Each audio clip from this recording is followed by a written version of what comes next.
Okay, good morning, everyone, and happy Tuesday. And welcome to episode 111 of the On Air Advocate, where at the On Air Advocate, we look to provide education, support, and empowerment for all of those with different abilities, mental and medical illnesses, and their caregivers.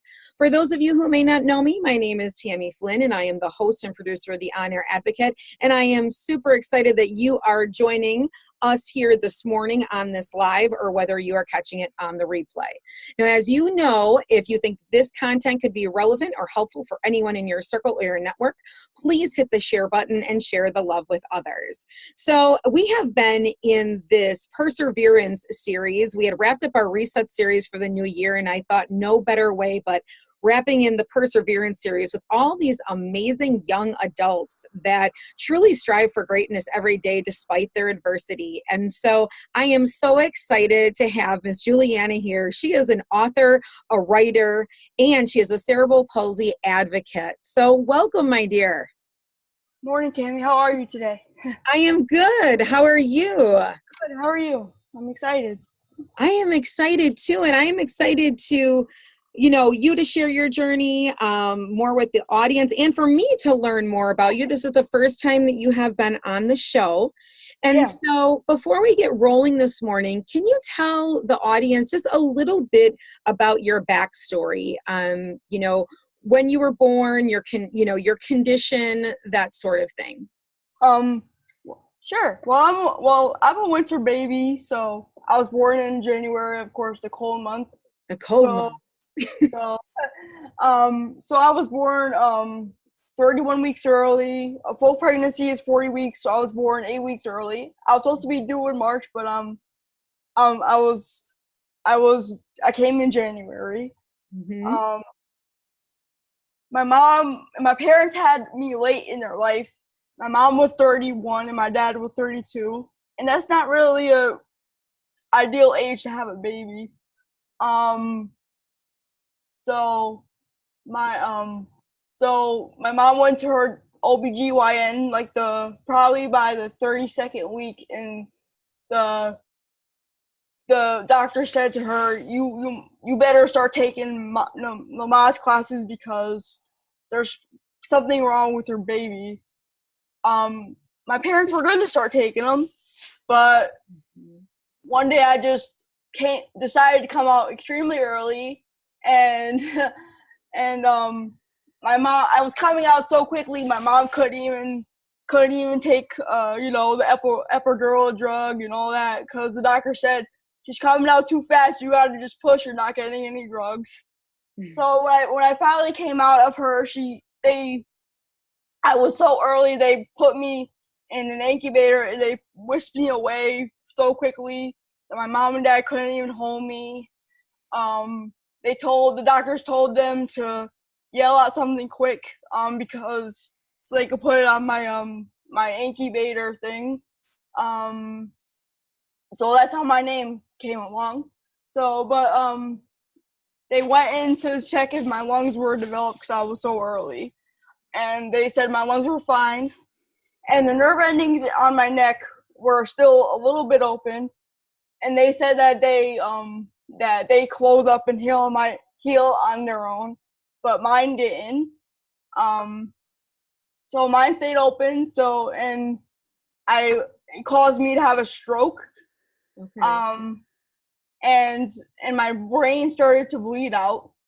And the doctor and the nurses told my parents that we need to get a neurologist inside this room now, because if you don't, she's either gonna die because my brain is bleeding, or she's gonna be severely disabled, where I will need a bib, a harness. You would have lost a lot of your functions. Yeah, a lot of my functions. Yeah. So the doctor ran in the room. She did the tests and all that, and she gave me an ultrasound because she wanted to see what was going on in here. She found that I had I suffered a brain bleed called periventricular leukomalacia. It's the fancy braid, the fancy name for cerebral palsy, the bleed name. So they monitored me for about a couple weeks because I spent 180 days in the ICU unit. And then when I was there, I also developed an RSVP virus where I had to be quarantined away because no one could have came in because they would have gotten sick because it was so contagious. Mm-hmm. So before I went home, because they wouldn't they wouldn't let me go home until I gained a little bit of weight because I was only 3.10 pounds, and that's a really tiny weigh-in for a baby. Right. So they wouldn't let me go home until I gained a little weight. So finally, about a couple weeks later, I gained a little bit of weight, and I got home, and I was able to go home.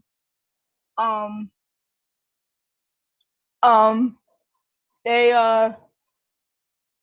monitor me pretty closely, and they realized that my mom and my parents noticed after a while that, when I fell, I wouldn't catch myself when I fell.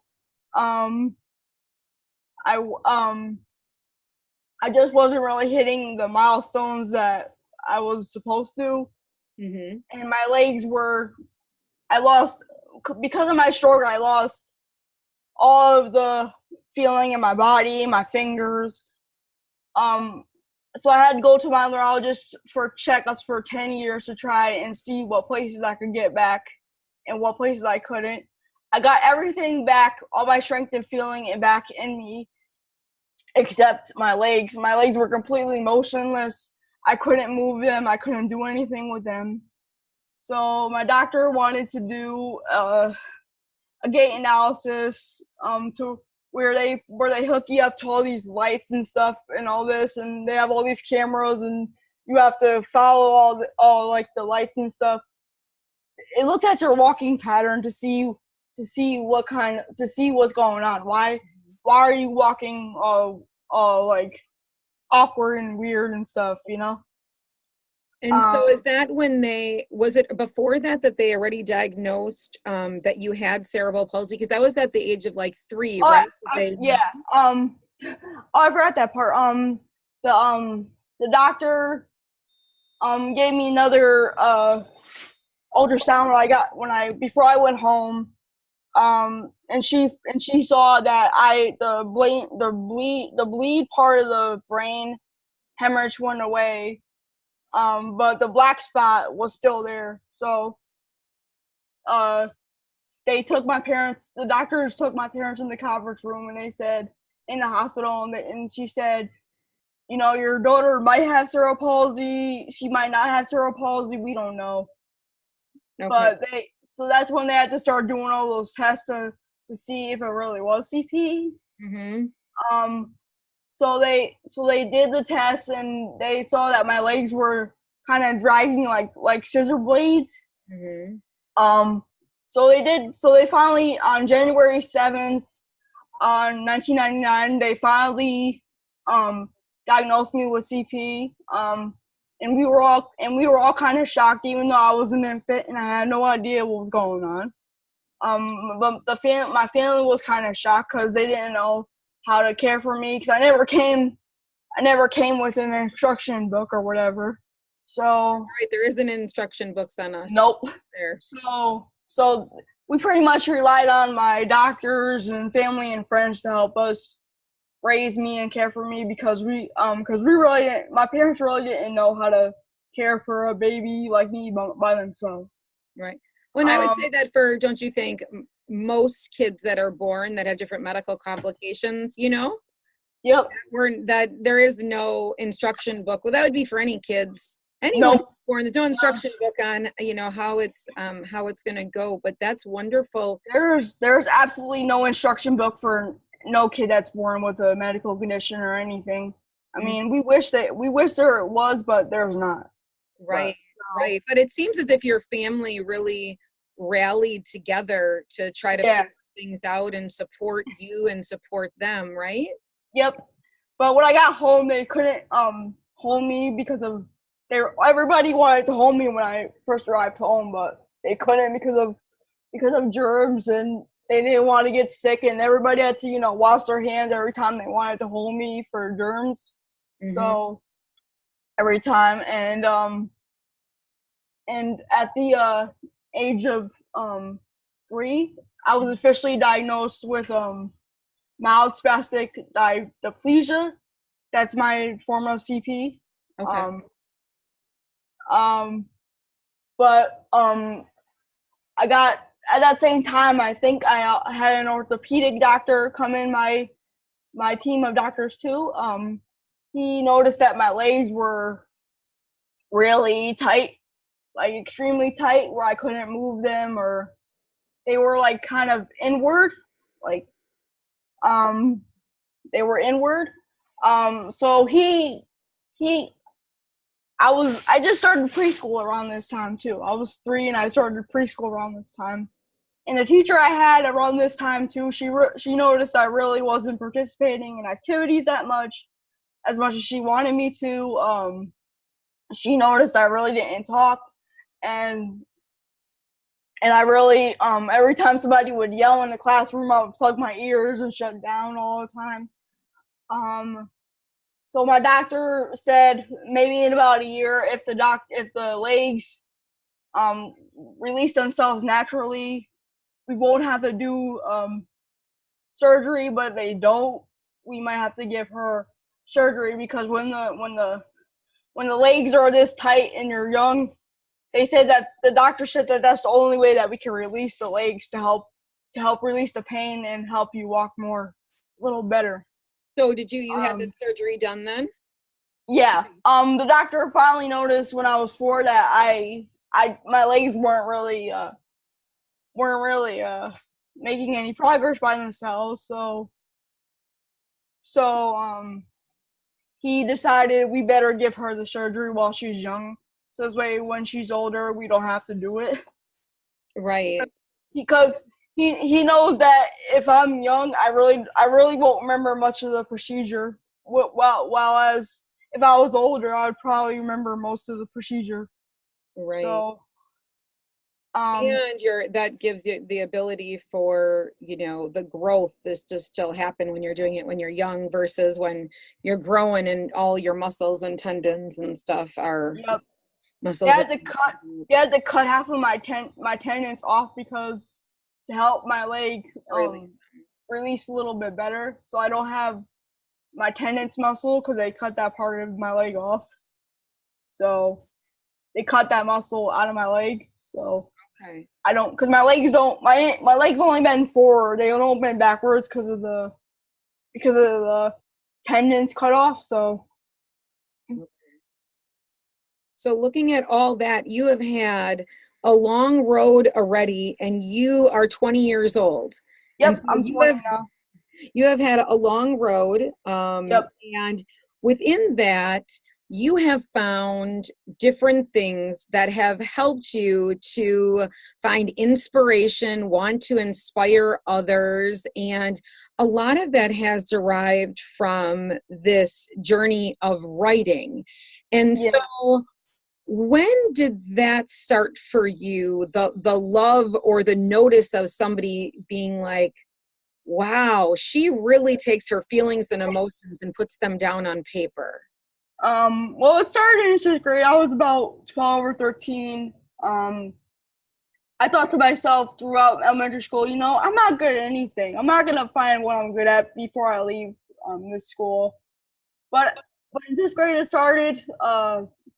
I think we had to do a free prompt one day, and I just like kind of whipped it together, thinking, okay, these are a bunch of words on a piece of paper, so I'm just gonna hand it to the teacher and hope for the best. So I did, and one day I looked over and she was sobbing and looking at my paper, and she's like, "Oh my God, you're gonna be a writer one day," and all this. And I absolutely didn't start doing writing until I was done with high school. Okay, so you had some of that inspiration when that 6th grade teacher really was like moved by your writing piece, and you continued to utilize that talent and finding that that's something that you found enjoyment. When you were writing in 6th and 7th and 8th grade, were you writing things about emotions and feelings and things you were going through, or do you do more like story? I just did like short story stuff for fun. Like the writing started for like fun stuff, like, you know, short story stuff, and then like after high school it turned into like writing my story after I came out with my story in 2017. So it actually started then it started to me putting out my feelings and stories out there, and so far everybody's loving every story I put out there. So that's a good thing. That always makes me happy when people are like, oh my god, this story is so good and all this, because it takes me about 2 or 3 hours to write an article depending on what I'm writing about. So that always makes me happy when people love the articles.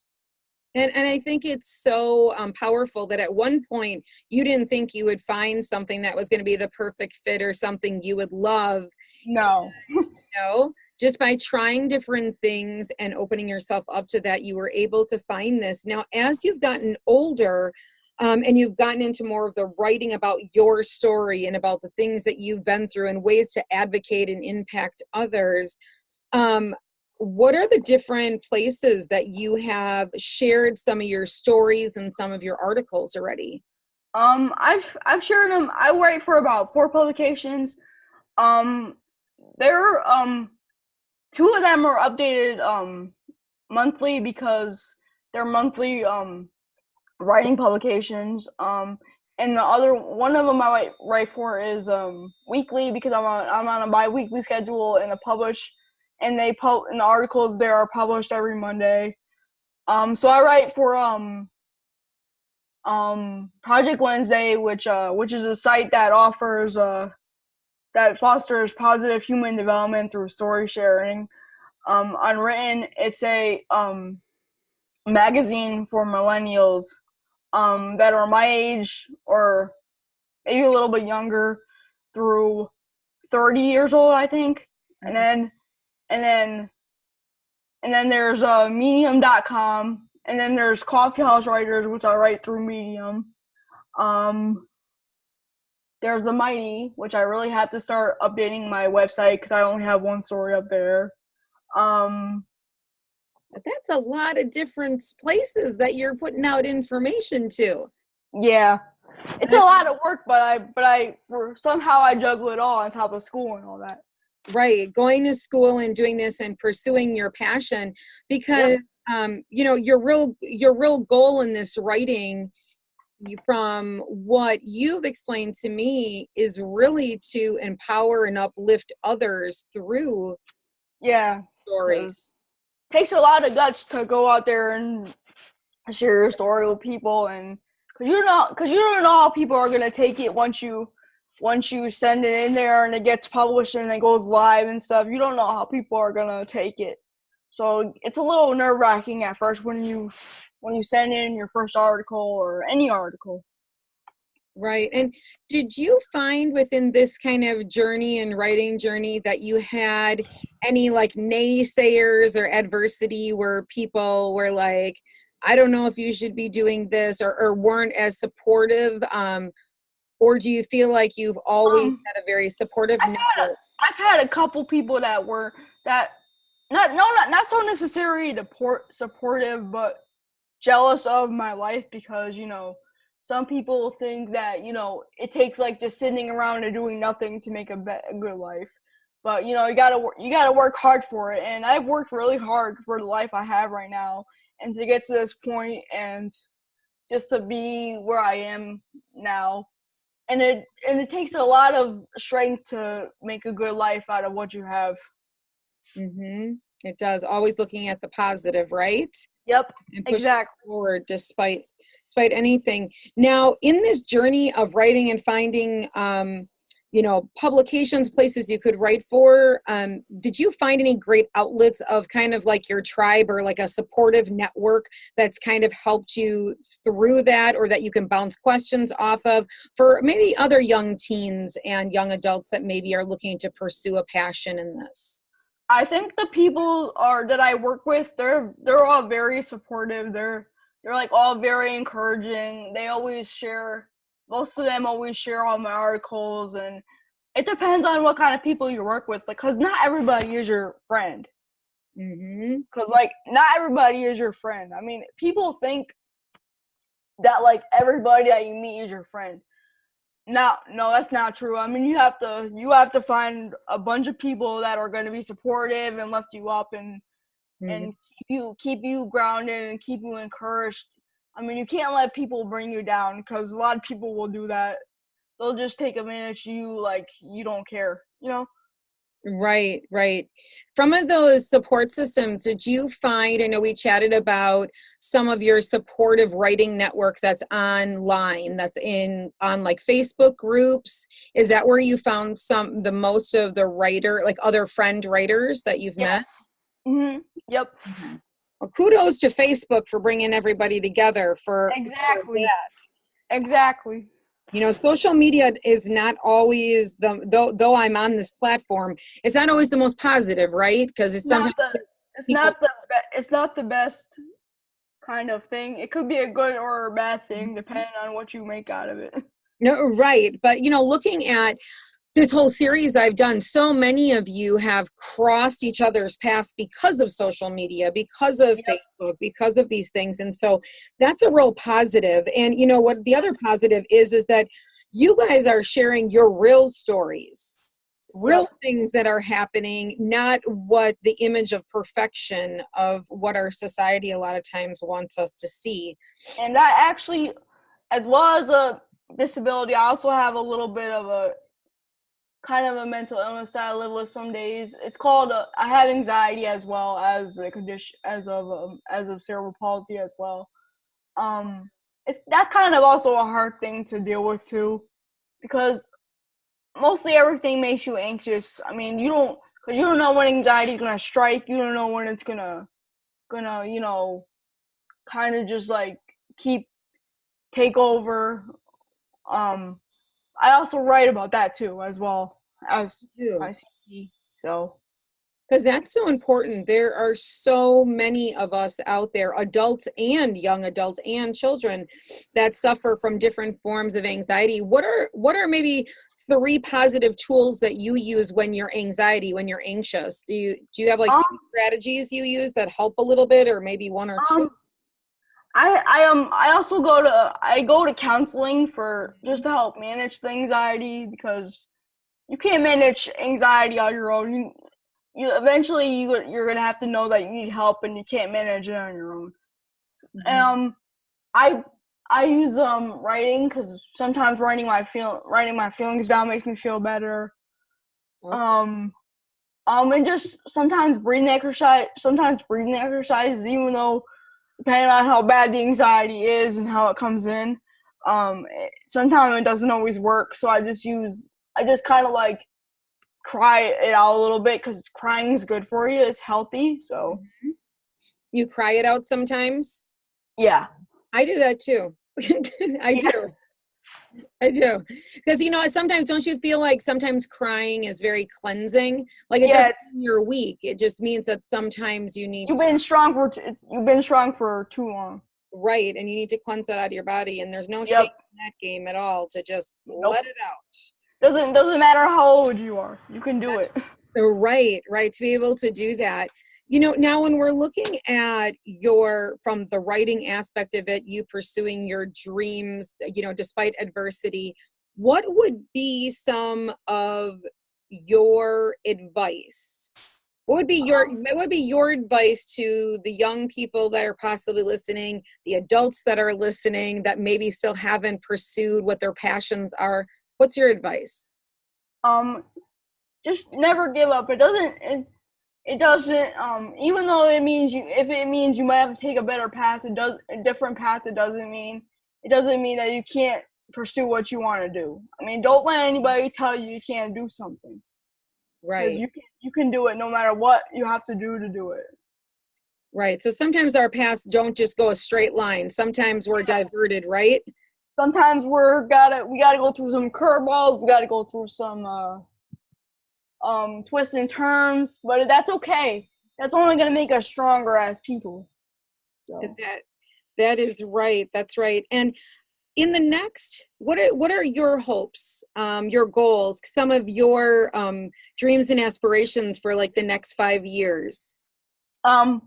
I'm hoping to have a book out in the next 5 years, because the book's gonna be probably up to my age number right now, which is probably gonna be at 20 by the time 5 years comes around, or by the time I get my associate's degree, depending on what college I go to. It's probably gonna be about 2 or 4 years before I start writing the book. So I'm probably gonna be like probably 30 maybe before I even start writing the book. So the book is probably going to be 30 chapters long. That's probably going to be my age number by the time I get to writing the book. So I'm excited to start doing that in a few years. So I'm hoping that book will be inspiring for people. Certain it will be. And what about are you in the process of writing any upcoming articles for like the Mighty or Medium or Project Wednesday, or is there anything new that's coming out soon that we can look forward to? I just had one come out recently for Project Wednesday.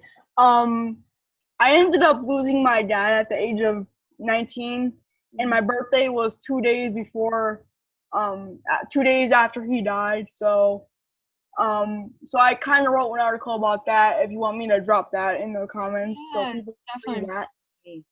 Thank you. So this is the first thing I've been excited about in a while. So, well, I am excited to have you here because you are such an inspiration, and I mean, you've accomplished so much, and really your mission and your purpose and goal, within doing all of this is, to inspire and lift up others. And I think you're doing that. I do. Thank you. Thank you so much. I do. Yeah. And any of those articles that you have are ways that our listeners can follow you. Of course. So drop those below. So I know that I've heard like through the Mighty, there's like different pages that people can go follow the page and whatnot. Any of those things for our listeners that we can drop in the comments. Of course. Yeah. That would be great. If you have a Facebook page, any of those things. And I know that whatever you set your mind to, you are going to achieve. You're gonna check it off your list. But I think that your advice to everybody is that, to take your time, that it doesn't matter how long it takes, right? Nope. Mm-mm. Go at your own pace. Don't listen to anybody else. That's right. That's right. So we're going to leave with that today on that note, that follow your own pace. This is your own race. Life is a marathon. It is not a sprint. And like Juliana was saying, that if you need to take a different path and it steers right in different ways, it's okay. It is okay to take your time. So on that, I thank you so much, Juliana.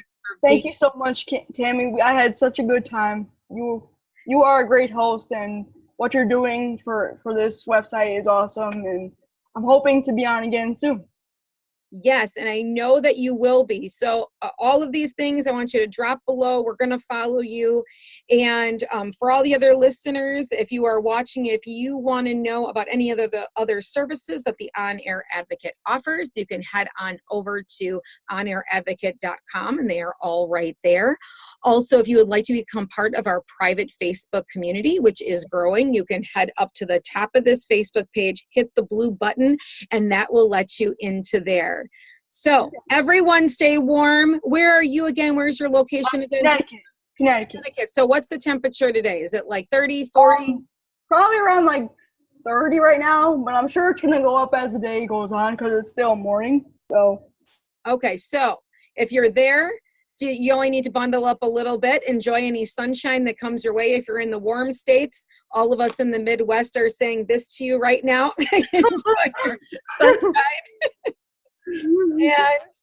And we will see you guys all later on this week. Thank you again for joining us this morning. Thank you so much. Thank you, guys. Bye-bye, everybody. Bye.